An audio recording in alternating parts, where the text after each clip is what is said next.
Nancy said quietly. It's not the same as before, lass, and you're big enough to understand that. The war's begun proper now, what with Dunkirk and everything. But it was horrible the last time, ma'am. Right from the minute we got off the train and people walked about picking the children they wanted like we were in a cattle market. They wouldn't let us stay together, and I didn't know where Horace and Anna and Susan had gone. I know, Cora, I know. And Horace lost his suitcase because I couldn't look after him and he didn't get it back for days. Please, ma'am, let us stay here with you. Don't you think I want to do that, lass? I missed you even more than you missed me. Cora's truculent expression told her mother what she thought of that. I did, really, but I knew it was for your own good. But it wasn't, was it? Nothing happened here. We could have stayed.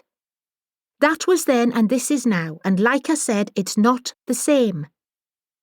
Hitler had shown all too clearly what he was capable of when he'd sent the German Air Force to bomb Guernica to support Franco 2 years ago, Nancy thought, a chill flickering down her spine.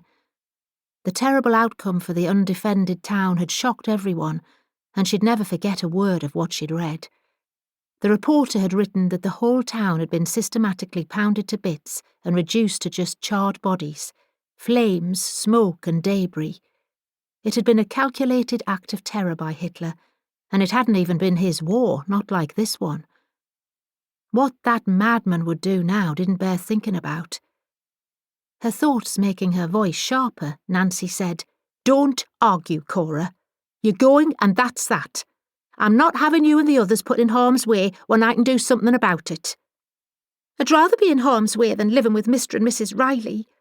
They wouldn't let us stay in the house except to eat meals and sleep, even if it was pouring with rain. Weekends they'd turn me and Maria out after breakfast, and we'd have to walk the streets. I'm not going back there. You won't have to. It'll be somewhere different. Where? I don't know, Cora, but that's enough now. I mean it. When her mother spoke in that certain tone, Cora knew she meant business. For a moment the temptation to scream and shout and stamp her feet like a bairn in a tantrum was strong, but as the eldest of 5 siblings, she was expected to be sensible and grown up, besides which she'd promised her da she'd help her mam while he was away fighting. The thought of her father melted the hard ball of resentment in her chest. She knew her mam was worried to death about him, and so was she. He hadn't been one of the vast number of men who had been rescued from Dunkirk, and they had no idea if he had been killed or taken prisoner by the Germans. She felt sick just thinking about it. She put a tentative hand on her mother's arm. Sorry, ma'am, she said quietly, her voice subdued.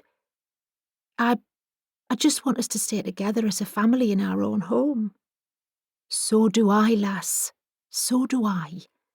But I have to think about what's best for you and the others first and foremost, and that's not staying here. Now go and pack your things and then you can help me get the other suitcases ready. You've got to be at the school for 8 tomorrow, and you can't be late. She didn't want to start packing. It made this too real.